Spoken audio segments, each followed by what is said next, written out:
Всем привет! Меня зовут Наташа Васильева, вы на моем YouTube-канале. И сегодня я хотела бы снимать для вас абсолютно другое видео. У меня случился какой-то творческий кризис последние месяца два.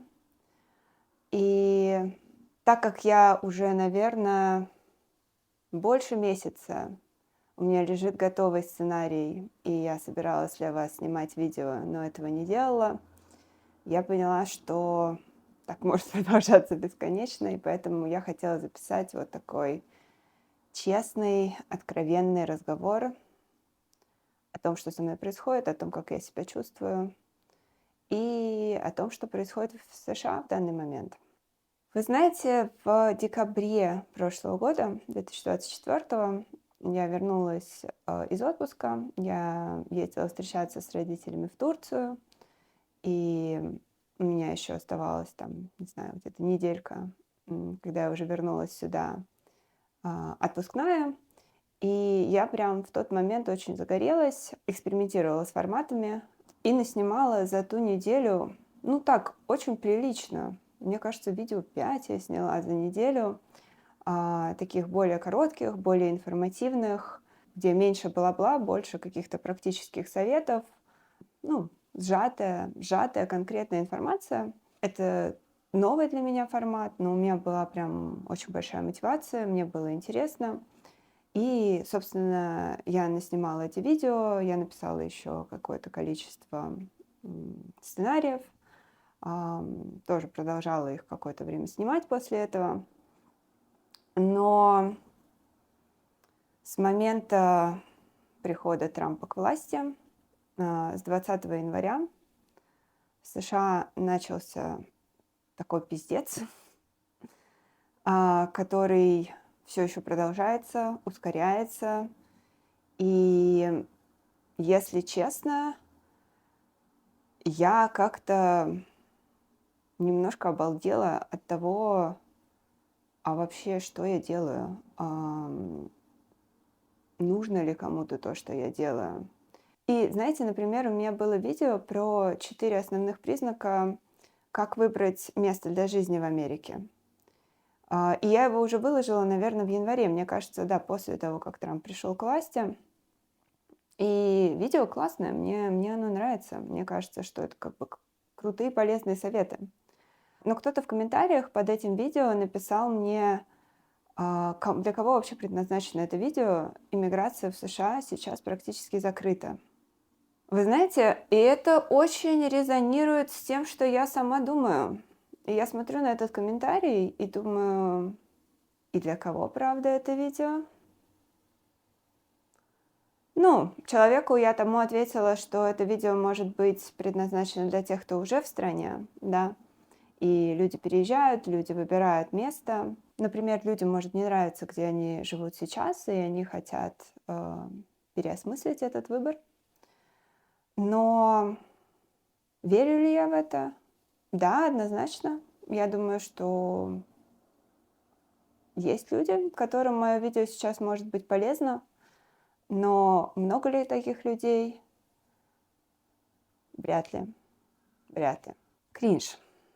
Вы знаете, у меня уже больше месяца лежит готовый сценарий про корпоративную культуру в Америке.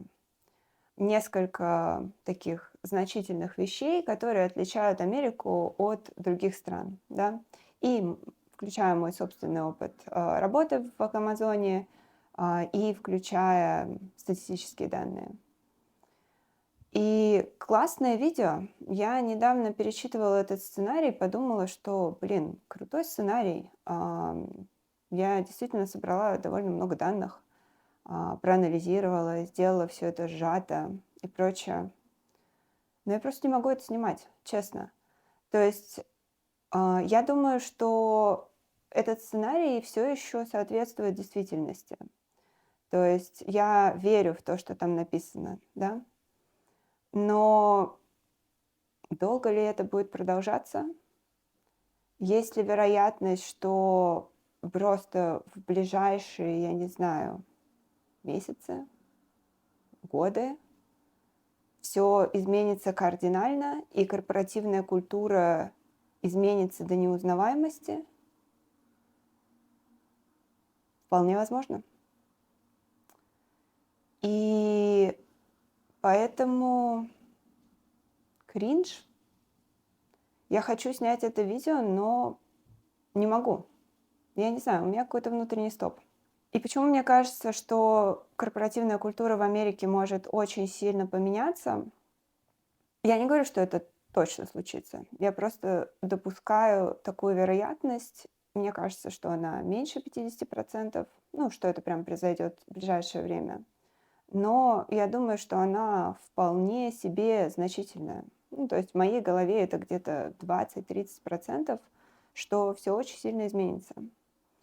И почему мне так кажется? Потому что еще до инаугурации Трампа, мне кажется, там за неделю, за две, прошла новость о том, что многие большие компании американские, в том числе Amazon, начали закрывать программы, которые направлены на диверсификацию и на поддержку определенных групп меньшинств. Здесь это называется DEI, Diversity, Equity and Inclusion. И как бы с одной стороны, казалось бы, например, в Амазоне наша директор, по-моему, она, или VP, мне кажется, директор, которая как раз отвечает за эти программы, выступила, высказалась и сказала, что мы закрываем программы, которые не работали, мы оставляем программы, которые хорошо работают, и будем вкладывать в них больше денег и так далее. И вот эти вот программы, которые хорошо работают, они общие, то есть они направлены на диверсификацию в принципе, не подчеркивая какие-то определенные группы меньшинств. Вот программы, которые именно направлены на меньшинств, там, допустим, на темнокожее население, на какие-то другие этнические группы, на ЛГБТ+, еще на кого-то, мы их закрываем, потому что они неэффективны. И, наверное, я слышала такие аргументы еще до этого и даже видела какие-то цифры, что показывают, что какие-то программы действительно эффективны, какие-то программы неэффективны и прочее. То есть, смысл какой-то в этих словах есть. Но тайминг, когда они происходят, да, то есть если эти программы неэффективны, вы могли их закрыть год назад, 2 года назад. Это не новые программы, они существуют уже очень-очень давно. Вы могли их закрыть через год. Почему это произошло за несколько недель до инаугурации Трампа? И почему это произошло в таком большом количестве крупных американских компаний? Да? То есть возникает такой вопрос. А вы правда их закрываете, потому что они неэффективны? Или вы хотите подлизать нашему прекрасному будущему президенту? И в Америке есть такой термин, называется он overcompliance. То есть comply — это следовать чему-то, да, там следовать, допустим, правилу, следовать закону, да, comply with. Overcomply — это чрезмерно следовать чему-то, да, или раньше, допустим, закон еще не введен, началась только риторика, а вы уже ему следуете, да, то есть еще не факт, что этот закон примут или правила примут, да, а вы уже начинаете показывать, какие вы, знаете, как это, совковое мне это напоминает термин передовик производства, вот когда выпендриться хочется. И здесь такое же ощущение создается. То есть компании хотят показать, как они классно переобулись на новую консервативную повестку против того, что до этого все шло в сторону более левую, более и более демократическую и либеральную. И вот так буквально где-то за последние 2 месяца я поняла, что мне стало стыдно говорить, что я работаю в Амазоне. Не очень приятно, скажем так. То есть, если до этого я думала, что это неплохо, мне нравилась компания, я понимала, что в ней есть плюсы, есть минусы, есть очень много, личного, опыта, да, разных сотрудников, потому что компания огромная. Очень большое влияние на то, как конкретному человеку в ней работать, влияет там, какой у него непосредственный менеджер или какой директор подразделения, да, какая атмосфера в команде и так далее. То есть я понимала, что у разных людей очень разное может быть впечатление о работе в Амазоне. У меня лично оно было позитивное, но это не значит, что у всех так. Но при этом, допустим, когда я слушала внутренние тренинги компании, когда я думала про ее ценности, когда я думала, какой вот месседж, допустим, тот же департамент Diversity, Equity, Inclusion несет сотрудникам, ну, мне нравилось то, что там говорят. То есть я думала, что мои ценности и ценности компании, они, ну, очень-очень схожие. И мне было приятно там работать. Я говорю, буквально за последние 2 месяца это кардинально изменилось. Причем мне не кажется, что как-то изменилось то, как я себя конкретно чувствую в своей команде, со своими задачами и так далее. То есть моя работа не поменялась, мои коллеги не поменялись, мои партнерские команды не поменялись. Но вот этот месседж, который до нас доносит руководство компании, меня очень сильно напрягает.